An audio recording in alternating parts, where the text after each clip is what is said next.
So let's take a look now at what is making the front pages of tomorrow's papers. Joining us for those headlines, journalist Roy Nika and Martin Bentham, the Evening Standard. Welcome to you both.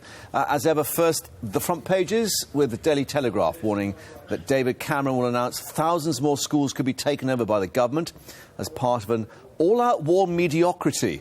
There's the thing. Labour's plan to cut tuition fees to £6,000 a year risks colossal damage to universities and would only help better-off graduates. That's according to the university chiefs on the front of the Times. Daily Mail says Labour's gone to war with Boots after its boss warned of a catastrophe if the party won the general election. Metro reports on the OAP mugged and then a woman who has now raised more than £250,000 for him. The two meeting today, of course, as we've seen on our screens. Financial Times says President Obama will today propose raising or tomorrow rather, $238 billion by levying a one-off tax on cash piles held by US companies overseas. The Sun carries a story about the world's deadliest sniper. They say it's a British Royal Marine. Daily Mirror reporting on the father who's feared drowned after being swept into the sea while scattering his sister's ashes on a beach in North Cornwall. Daily Express continues with its fixation on the weather, and the Daily Star continues with its fixation on Big Brother. And Roy and Martin aren't fixated at all. They are, however, looking at the front page of the Times, the latest difficulties for Ed Miliband, or at least Labour.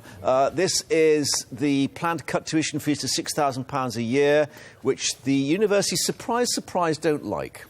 Yes, well, I mean, I don't think they've actually confirmed they're going to do this, but this is obviously an aspiration that they want to do, and part of their, I think, manifesto commitment is probably going to be there. Yeah, they're talking about graduate tax instead. Yes, but I've got to say that I'm slightly sceptical about what the university vice-chancellors are saying here, in the sense that they were the ones who advocated the £9,000 fee.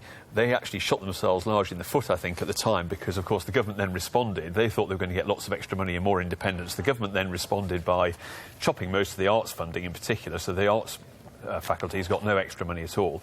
And then they got all this interference in admissions and so on. And, of course, we've recently had some research showing that the actual cost of the loans that students are given is going to cost the taxpayer, well, for at least another 30, 40 years, and probably is never going to be repaid because so many people are not going to pay back the money. So in a sense, if people are being charged less in the first place, taking out less money, less debt, it may not be as disastrous as it seems, and it may be a good thing. And I think it is a good thing, actually.